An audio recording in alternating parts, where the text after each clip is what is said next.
नमस्कार, आप देख रहे हैं प्रॉपर्टी प्लस। मैं हूं दीपक यादव। आम बजट में वित्त मंत्री ने कोविड से पस्त हुई अर्थव्यवस्था को मजबूती देने की कोशिश की। ऐसे में रियल एस्टेट सेक्टर के लिए जो फोकस दिखा वो अफोर्डेबल हाउसिंग पर रहा। लाजमी भी था, क्योंकि हाउसिंग फॉर ऑल की मियाद महज 1 साल दूर है। इसलिए सरकार भी चाहती है कि सबको घर का टारगेट जल्द से जल्द पूरा किया जा सके। इसके अलावा वित्त मंत्री ने रियल एस्टेट और इंफ्रा सेक्टर में लिक्विडिटी को आसान करने के लिए इंफ्रास्ट्रक्चर इन्वेस्टमेंट में ट्रस्ट, इनवीट्स और रियल एस्टेट इन्वेस्टमेंट ट्रस्ट यानी रीट्स में निवेश के जरिए टैक्स में लाभ का जिक्र किया। जाहिर है आप इनवीट्स और रीट्स को बेहतरी से समझते होंगे, लेकिन तमाम निवेशक ऐसे भी हैं जो इसको लेकर दुविधा में रहते हैं, जिनको अभी पशुपेश है कि रीट्स और इनवीट्स में निवेश कैसा होगा। तो आज इस शो में समझने की कोशिश करेंगे कि अगर आपने इनवीट्स और रीट्स में निवेश किया है या करने वाले हैं तो आपके लिए ये कितना फायदेमंद हो सकता है। इनवीट और रीट्स का भारत में भविष्य कैसा है और कहां आपको सावधान रहने की जरूरत है। बारीक पहलुओं को पकड़ने की कोशिश करेंगे। हमारे साथ कुछ मेहमान भी हैं, लेकिन पहले देख लेते हैं कि वित्त मंत्री ने बजट में इनवीट्स और रीट्स को लेकर क्या कुछ ऐलान किए। Debt financing of InvITs and REITs by foreign portfolio investors will be enabled by making suitable amendments in the relevant legislations. This will further ease access of finance to InvITs and REITs, thus augmenting funds for infrastructure and real estate sectors. तो रीट्स और इनवीट्स पर चर्चा करने के लिए आज हमारे साथ खास पैनल है। सबसे पहले मैं आपको उनसे परिचय करवा देता हूं। हमारे साथ हैं Ghulam Zia, ED Knight Frank India, Venkat Rao हमारे साथ हैं, फाउंडर इंटीग्राट, और हमारे साथ हैं Vamshi Krishna, head valuation service CBRE India. आप सभी का बहुत बहुत स्वागत है। सबसे पहला सवाल मेरा गुलाम साहब आपसे होगा कि इनवीट्स और रीट्स को सरल भाषा में समझाइए कि ये क्या है, कैसे इसमें निवेश आता है और एक आम शख्स इसमें कैसे निवेश करके फायदा पा सकता है। देखिए, सबसे पहले तो मैं ये समझाना चाहूंगा कि अगर आप रियल एस्टेट में इन्वेस्ट करना चाहते हो तो सबसे पहले सवाल आता है पूंजी कितनी लगाई जाए। अगर आपने एक मकान या छोटी सी कहीं एक दुकान खरीदनी है तो चाहे शायद वो करोड़ 2 करोड़ के आसपास मिल जाए, लेकिन अगर इससे बड़ा कोई आपका सपना है, अगर आप किसी बड़े प्रोजेक्ट में इन्वेस्ट करना चाहते हो, जैसे कि कोई बड़ा कमर्शियल प्रोजेक्ट हो, कोई बहुत बड़ा रिटेल मॉल हो, यहाँ पर आपके पास जो पूंजी है उसमें एक सीमित रहने के कारण आपके पास वो ऑफर, आपके पास वो ऑप्शन अवेलेबल नहीं होता। इन्वेस्टमेंट ऑप्शंस आपके सीमित हो जाते हैं क्योंकि आपके पास पूंजी कम है, और यही एक रीजन है पूंजी सीमित होने का, कि जिसकी वजह से आप उमूमन जैसे स्टॉक एक्सचेंज में आप छोटी पूंजी भी लगा सकते हैं, उसी प्रकार रियल एस्टेट में इस चीज का एक बड़ी दिक्कत रही है कि सीमित पूंजी के कारण आप इस इन्वेस्टमेंट में दाखिल नहीं हो सकते थे। और वही चीज अगर आप इंफ्रास्ट्रक्चर की ओर ध्यान देना चाहें, जैसे आजकल गवर्नमेंट का खास तौर से बहुत ज्यादा रुझान है, रोड्स हो या एयरपोर्ट्स हो या पोर्ट हो, पावर हो, इन सारे सेक्टर्स में निवेश का जो ऑप्शन है वो बहुत सीमित रहा है। अब यहाँ पर ये अगर हम इनविट्स और रीट्स की बात करें, ये एक छोटे निवेशक के लिए बहुत बड़ा ऑप्शन खोल जाता है, चाहे वो रीट्स को लेके हो या इनविट्स को हो, जहां पर आप इस तरह के बड़े बड़े एसेट्स में एज अ स्मॉल इन्वेस्टर, एक छोटे निवेशक की तरह आप इसमें दाखिल हो सकते हो, जहां पर ये सारे निवेश जो भी बड़े बड़े इन्वेस्टमेंट्स हैं या प्रोजेक्ट्स हैं, ये एक स्टॉक एक्सचेंज पर चले आते हैं, और उस एक्सचेंज में एज एन इन्वेस्टर आप अपने शेयर्स खरीद सकते हो और उस इन्वेस्टमेंट को ग्रो होता हुआ देख सकते हो। एक ऐसा मॉल या एक ऐसा कमर्शियल स्टेट या एक ऐसा रोड प्रोजेक्ट जहां पर डेली एक कलेक्शन हो रहा है, जैसे अगर हम रोड की बात कर लें, टोल का कलेक्शन हो रहा है, या अगर किसी मॉल की बात करें जहां पर मंथली जो रेंट्स है वो कलेक्ट हो रहे हैं, इन सारे रेंट्स की बुनियाद पर एक इन्वेस्टमेंट का ढांचा तैयार होता है, जिसमें आप एज ए निवेशक स्टॉक एक्सचेंज के थ्रू इन सारे इन्वेस्टमेंट्स में हिस्सा ले सकते हैं। तो सरल भाषा में ये कॉन्सेप्ट है, और जैसे जैसे वो कंपनियां जो इन इन्वेस्टमेंट्स को ऑपरेट कर रही हैं, उनके परफॉर्मेंस के बेसिस पर आपके प्रॉफिट्स या लॉसेस का सारा निर्भर उस पर करता है। तो जैसे जैसे वो फलते फूलते हैं, वो ग्रो करते हैं, आपके डिविडेंड्स, आपका इन्वेस्टमेंट ग्रो होता है। ये एक सीधी सादी भाषा में इनविट्स या रीट्स को समझाने की कोशिश मैंने की है। मेरा अगला सवाल वामशी आपसे होगा। 2 सफल रीट्स के बाद तीसरा रीट्स भी भारतीय बाजार में आ चुका है। हालांकि रिटेल इन्वेस्टर्स से अच्छा रिस्पांस नहीं मिला है। इसके बावजूद ए ग्रेड डेवलपर्स रीट्स को लेकर काफी बुलिश हैं। कैसा भविष्य नजर आ रहा है आपको अगले 5 साल में भारत में रीट्स का? जी, मैं स्पेसिफिकली जो ये रीट्स हैं इनके बारे में जो लिस्ट हो चुकी हैं और जो अभी आई हैं वो तो अभी चल रहे हैं, तीसरे का भी चल रहा है, तो उसके बारे में हम वैसे परफॉर्मेंस तो दिख ही रहा है, बट अगर लार्जर पर्सपेक्टिव से देखें तो ये जो रीट करके जो कॉन्सेप्ट है दुनिया में, ये अमेरिका में 1960 में शुरू हुआ था। अभी उसका ऑलमोस्ट 60 साल की हिस्ट्री है। पूरा एशिया में दूसरी मार्केट्स में देखेंगे तो काफी एस्टेब्लिश्ड एक इन्वेस्टमेंट ऑप्शन है इन्वेस्टर्स के लिए। एंड इसका बेसिक गुलाम ने बोला था कि ये आपको बाइट साइज इन्वेस्टमेंट अपॉर्चुनिटी मिलता है रियल एस्टेट इंडस्ट्री में पैसा डालने के लिए, कमर्शियल प्रॉपर्टी में पैसा डालने के लिए। जो इतनी बड़ी बड़ी आईटी कंपनियां हैं, ये इतने पैसे रेंटल इनकम देते हैं, रेंट देते हैं डेवलपर्स को। वो डेवलपर रीट के थ्रू एक ट्रस्ट बनाते हैं। अगर आप जनरली इन्वेस्टर्स कंपनीज और स्टॉक्स के बारे में जानते हैं, शेयर्स के बारे में जानते हैं, तो अगर पैरेलल ड्रॉ करना है, कंपनी के जगह ट्रस्ट हो गया, शेयर्स के जगह यूनिट्स मिलेंगे इनको, और ये यूनिट्स को खरीदेंगे इन्वेस्टर, और ये जो भी रेंटल इनकम आएगा वो पीरियोडिकली डिस्ट्रीब्यूट होगा। जैसे एक ऑक्युपायर, कोई भी बड़ा ऑक्युपायर एक डेवलपर की कंपाउंड में या प्रोजेक्ट में ऑक्युपाई कर रहे हैं, उन्होंने रेंट दिया, 6 मंथ्स का विंडो में वो रेंट आफ्टर, मतलब उसमें डिस्ट्रीब्यूटेबल जो भी होगा वो इन्वेस्टर को डिस्ट्रीब्यूट हो जाएगा। सो ये डिविडेंड इनकम वाला टूल है एंड काफी एस्टेब्लिश्ड है ग्लोबल मार्केट्स में। इंडिया में अभी 2 साल हो गए हैं। आई मीन पॉलिसी तो बहुत पहले आई है, बट फर्स्ट रीट 2019 में एम्बेसी ऑफिस पार्क्स का रीट आया है, उन्होंने काफी अच्छा परफॉर्मेंस किया है। फिर last year Raheja Mindspace REIT आया है, अब ब्रुकफील्ड का आया हुआ है। सो परफॉर्मेंस वाइज लोग इसको 4 तरीके से देख सकते हैं रीट इंस्ट्रूमेंट्स को, जो उनको एक तो पोर्टफोलियो डाइवर्सिफाई करने के लिए मिलेगा। रियल एस्टेट में अपनी पूरी रियल एस्टेट प्रॉपर्टी नहीं खरीद सकते हैं, बट रियल एस्टेट प्रॉपर्टी की कंपनी की जैसे शेयर के थ्रू उसमें पार्ट ओनरशिप लिया है, ये रियल एस्टेट रीट में आपने यूनिट के थ्रू पार्ट ओनरशिप लिया है। आपका जो दूसरा इशू है in terms of real estate industry में ट्रांसपेरेंसी की, वो आपको सेबी का डिस्क्लोजर रिक्वायरमेंट्स और नॉर्म के तहत काफी फुल डिस्क्लोजर होता है कि क्या रेंटल इनकम आ रहा है, कितने टेनेंट्स हैं, कितने पैसे कलेक्ट हुए हैं, उसमें से कितने डिस्ट्रीब्यूट हुए हैं। So everything is clear. So कोई हिडन इसमें मामला नहीं रहता है। सो काफी ट्रांसपेरेंट प्रोसेस है और डिस्ट्रीब्यूट होता है। सो फ्रॉम दैट एंगल ये रीट्स काफी, अगर आप इनविट्स भी देखेंगे तो वहां पे भी सस्टेनेबल कैश फ्लो होती है। 30 साल की कॉन्ट्रैक्ट्स होती हैं, 20 साल की कॉन्ट्रैक्ट्स होती हैं। वो इनकम जो भी कलेक्शंस होती है वो डिस्ट्रीब्यूट होती है। अगर रीच के केस में 90% ऑफ जो भी इनकम है, डिस्ट्रीब्यूटेबल कैश फ्लो, वो डिस्ट्रीब्यूट करना पड़ता है, उसको पे आउट करना पड़ता है इन्वेस्टर्स को। So from an investor perspective ये रिलेटिवली स्टेबल एसेट क्लास है, रिलेटिवली सस्टेनेबल एसेट क्लास है। कमर्शियल रियल एस्टेट में आप पैसे डाल रहे हैं, आपको डिविडेंड्स मिल रहे हैं।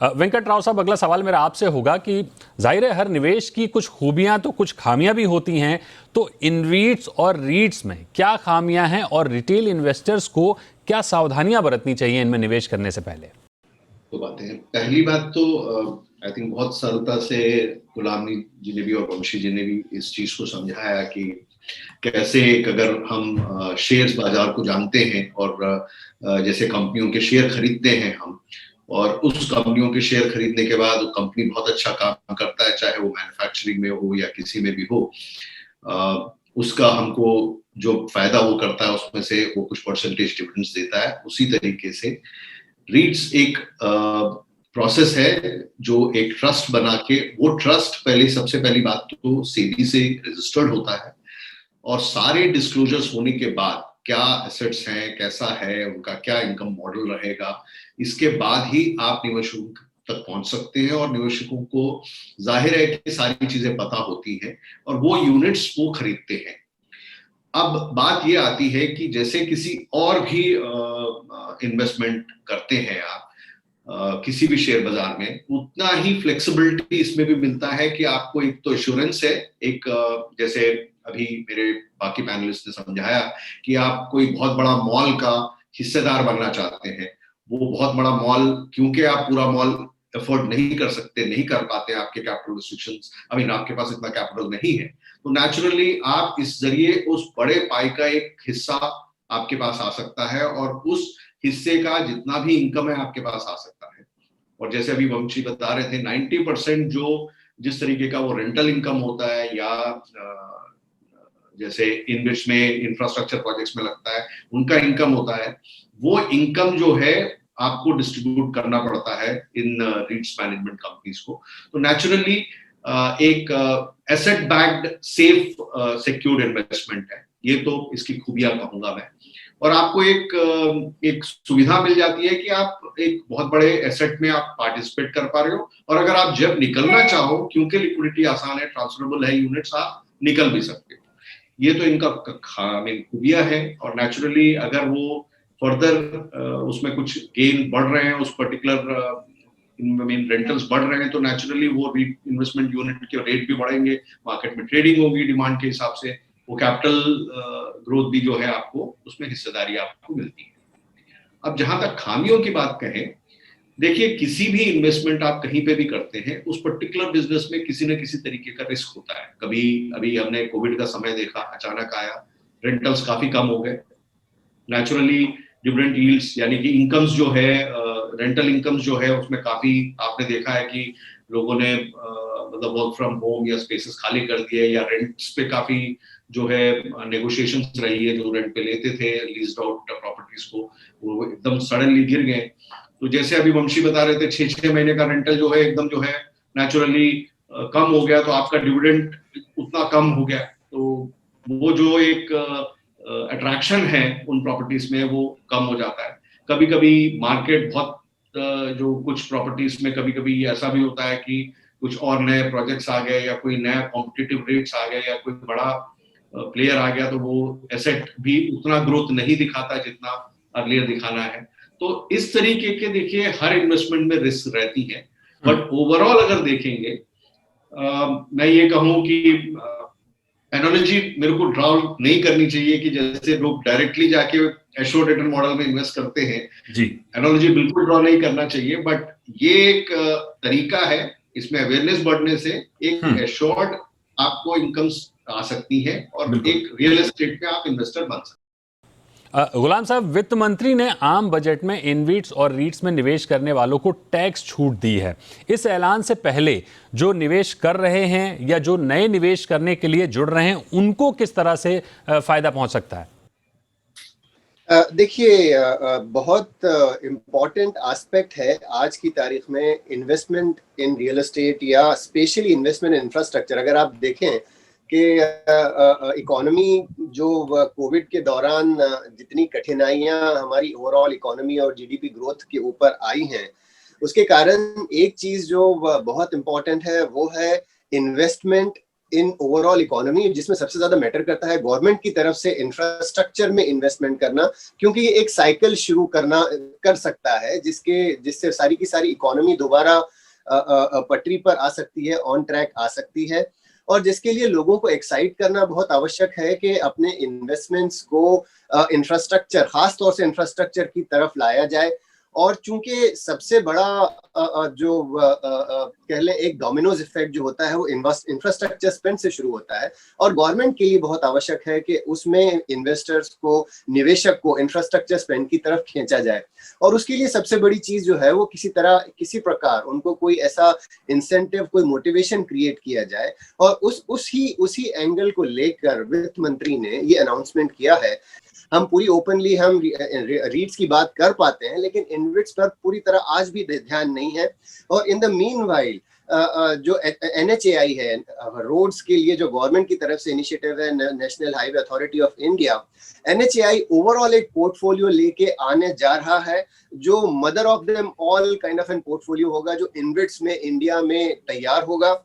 इन सब को लेकर जो एक जरूरत है, जो आवश्यकता है, इन्वेस्टर को इस बात को समझाने की कि जी। भाई ये बहुत ही सेफ इन्वेस्टमेंट है, इसमें आप निवेश कर सकते हो। और उसको चलते हुए गवर्नमेंट की तरफ से इनिशिएटिव आया है कि लोगों को बताया जाए कि आपको सुविधाएं भी हैं, अगर आप इन्वेट में इन्वेस्ट कर रहे हो तो आपको टैक्स रिलेटेड रिबेट्स भी हासिल हो सकते हैं। तो मेरे हिसाब से ये एक बहुत अच्छा कदम है जो वित्त मंत्री की तरफ से उठाया गया है, और आगे चलते हुए लोगों को एक एक्साइटमेंट बनाने के लिए ये बहुत इंपॉर्टेंट रोल प्ले करेगा।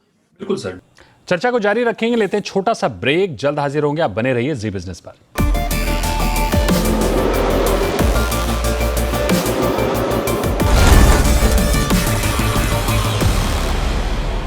वेलकम बैक, आप देख रहे हैं प्रॉपर्टी प्लस और आज हम बात कर रहे हैं इनवीट्स और रीट्स की कि कैसे आप इनवीट्स और रीट्स में निवेश करके आसानी से फायदा उठा सकते हैं, कैसे आपका पैसा सुरक्षित रह सकता है। हमारे साथ प्रॉपर्टी के दिग्गज बने हुए हैं और चर्चा को आगे बढ़ाते हैं। मेरा अगला सवाल वामशी आपसे होगा कि मार्केट बेस्ड निवेश, एफडी या तमाम दूसरे इन्वेस्टमेंट के मुकाबले इनवीट्स और रीट्स कैसे अलग हैं और क्यों छोटे निवेशकों को इसमें जाना चाहिए? राइट, सो अच्छी क्वेश्चन है actually from a retail investor. अगर Right. कोई देख रहा है अपने पैसे जनरली सेविंग्स में, एफडी को हम सिक्योर मानते हैं, एक बैंक सेविंग्स रेट से थोड़ा बेटर इंटरेस्ट रेट मिलता है एंड सेफ है। गवर्नमेंट कुछ इंश्योरेंस प्रोवाइड करती है, सेफ्टी प्रोवाइड करती है ऑन दोज इन्वेस्टमेंट्स। अब रीट्स में आपका इनकम मोर और लेस डिफाइंड है, बिकॉज ये जो भी आईटी कंपनीज हैं, जितने भी कंपनीज इसमें जगह लेती हैं, वो 9 साल 15 साल 3+3+3 टाइप की लीजेस करती हैं, जहाँ पे लॉक इन भी होता है। राइट, अगर आप रीड डॉक्यूमेंट देख रहे हैं, उसमें एक टर्म आता है, सारे इन्वेस्टर्स को कहीं पढ़ने को मिल ही जाएगा, वेटेड एवरेज लीज एक्सपायरी करके, कि कितने साल में जितने भी ऑक्यूपायर्स हैं ये सारा रेंट कब तक खत्म हो जाएगा। वैसे चलती रहेगी, नए टेनेंट्स आते रहेंगे, चलती रहेगी, तो ये कंटिन्यूअस एक इनकम जनरेटिंग स्ट्रीम है। इसमें रिस्क है, ऑफिस इंडस्ट्री का परफॉर्मेंस से लिंक्ड है। अगर रिटेल रीड करेंगे तो रिटेल इंडस्ट्री के परफॉर्मेंस से लिंक्ड रहेगा। सो आगे जाके बहुत और सेक्टर्स में रीट्स आएंगे, वो तो अनदर टॉपिक है। बट इसमें एक सस्टेन्ड डिस्ट्रीब्यूशन आपको आता रहेगा। आपको हर 6 महीने में डिस्ट्रीब्यूट करना तो जरूरी है, 3 महीने में भी कर सकता है रीट, 6 महीने में भी कर सकता है, बट 6 महीने में करना जरूरी है सेबी गाइडलाइंस के हिसाब से। सो वो जो आज की तारीख में आप देखेंगे जो 6.5, 7, 8% की रिटर्न मिलती है, और डिविडेंड डिस्ट्रीब्यूशन जो भी होती है डिविडेंड की तरह, वो टैक्स फ्री है। अगर आप इंटरेस्ट इनकम आती है तो आपका मार्जिनल टैक्स रेट पे आपको उस पर टैक्स पे करना पड़ता है। सो कॉम्पोजिशन में जो भी पैसे रीडिस्ट्रीब्यूट कर रहा है, पे आउट कर रहा है, उसमें वो काफी हद तक जो भी इन्वेस्टर है उसके हाथ में टैक्स फ्री रहता है। अनलेस इंटरेस्ट इनकम है तो उसमें थोड़ा सा टैक्स लगता है मार्जिनल रेट पे, जो आपका इनकम में जुड़ जाता है।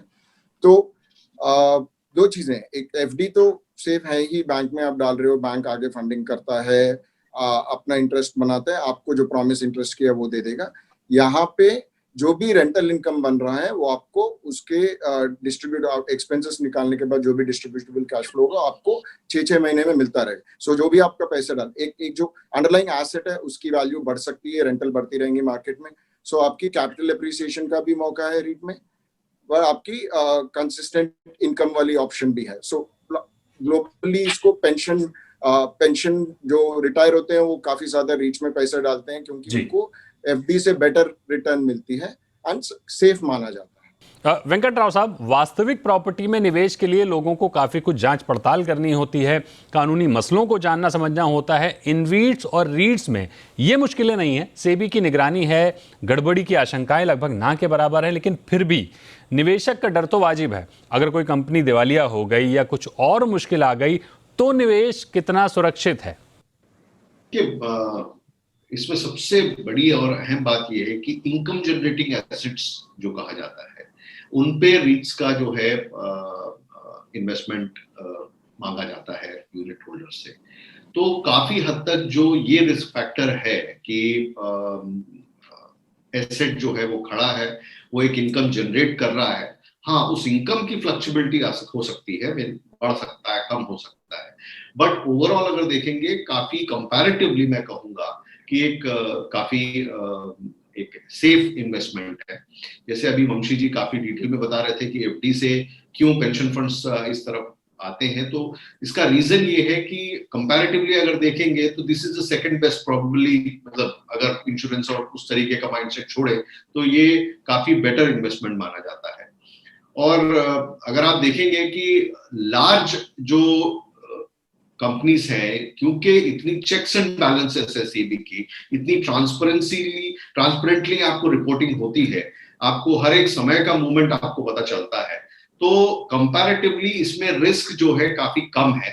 बाकी अगर डायरेक्ट इन्वेस्टमेंट्स मैं कहूँ अगर रियल एस्टेट में कोई करता है, उनमें इनफैक्ट जो बिल्कुल ही आज का एक ट्रेंड हुआ है कि जो प्रोजेक्ट्स कंप्लीट हुए नहीं है उनमें भी कुछ इस तरीके के मॉडल आ जाते हैं, बट उनसे अगर कंपेयर करेंगे मेरा ख्याल से ये सबसे बढ़िया इन्वेस्टमेंट है। गुलाम साहब, एक अंतिम सवाल आपसे लेंगे कि कितनी कंपनियां रीट्स और इनवीट्स के लिए तैयारी कर रही हैं, क्योंकि जिस तरह का मार्केट हमने देखा है पिछले 2-3 सालों में कि रीट्स को और इनवीट्स को लेकर लोग काफ़ी जागरूक हुए हैं, निवेश भी बढ़ रहा है, तो अब इस मार्केट को देखते हुए, सरकार के ऐलान को देखते हुए, कितनी कंपनियां हैं जो इनवीट्स और रीट्स के लिए तैयारी कर रही हैं?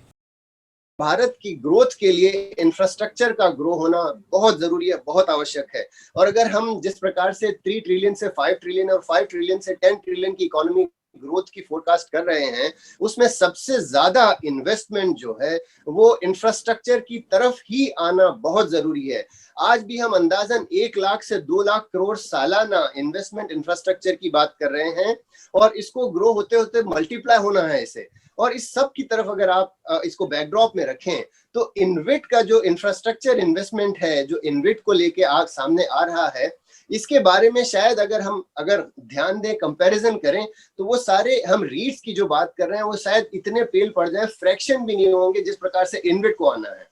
और अगर इनविट्स में, चूंकि आपका सवाल था कि किस तरह के नए फोरकास्ट हैं या अगले आते हुए हम कहां पर इनविट्स आते हुए देख रहे हैं, मेरे विचार में सबसे बड़ा इनविट जिसके ऊपर मैं बहुत ज्यादा बुलिश हूं वो NHAI का इनविट है। वो अगर वो सारे रोड इंफ्रास्ट्रक्चर और जितना ग्रोथ रोड में हमारे पिछले चंद सालों में हुआ है उसको देखते हुए मुझे यकीन है कि जब NHAI का इनविट हमारे स्टॉक एक्सचेंजेस पर लॉन्च हो रहा होगा, उस समय शायद वो दुनिया भर में सबसे ज्यादा इंपॉर्टेंट एक इनविट माना जा सकता है। और इस बात को याद रखना जरूरी है कि किसी भी मुल्क की, किसी भी नेशन की ग्रोथ के लिए रोड सबसे ज्यादा इंपॉर्टेंट रोल प्ले करते हैं, ना कि सिर्फ केवल मैं ये नहीं कह रहा कि मॉल्स या ऑफिस कॉम्प्लेक्सेस उतना बड़ा रोल नहीं प्ले करते, लेकिन कंपैरेटिवली अगर हम रोड की तरफ ध्यान दें, पोर्ट्स की तरफ ध्यान दें, ये सब हमारे ओवरऑल ग्रोथ के लिए बहुत बड़ा रोल प्ले करने वाला है। और उन सब को लेते हुए मेरे विचार में इनविट्स, चाहे वो NHAI का हो या इस प्रकार के दूसरे कई सारे InvITs are knocking on the doors, इन सब को ध्यान में रखते हुए मुझे लगता है कि इनविट्स का फ्यूचर बहुत ज्यादा ब्राइट है। बिल्कुल जाहिर है गुलाम साहब, ग्रोथ के लिए इंफ्रा प्रोजेक्ट का बनना ज़रूरी है, कनेक्टिविटी ज़रूरी है, और उसके लिए रोड इंफ्रा एक बड़ा रोल निभा रहा है। ऐसे में अगर ये आम लोगों के लिए निवेश का जरिया भी बनता है तो इससे बेहतर और क्या ही हो सकता है। आप सभी मेहमानों का बहुत बहुत शुक्रिया हमारे साथ जुड़ने के लिए, इस शो में अपनी राय देने के लिए। अच्छी बात यह है कि इनवीट्स और रीट्स पारदर्शी है, सेबी का नियंत्रण है, बड़ी ऑर्गेनाइज्ड इंफ्रा और रियल एस्टेट कंपनियां और सीधे तौर पर सरकार इसमें शामिल है, सारा डेटा ऑनलाइन रहता है, वास्तविक प्रॉपर्टी की जांच पड़ताल की झंझट नहीं है, लिहाजा रिटेल निवेशकों के लिए एक बेहतर विकल्प के तौर पर इनवीट्स और रीट्स साबित हो सकते हैं। आज के शो में फिलहाल इतना ही। प्रॉपर्टी प्लस में हम फिर हाजिर होंगे रियल्टी सेक्टर की कुछ और अपडेट्स के साथ। तब तक के लिए नमस्कार।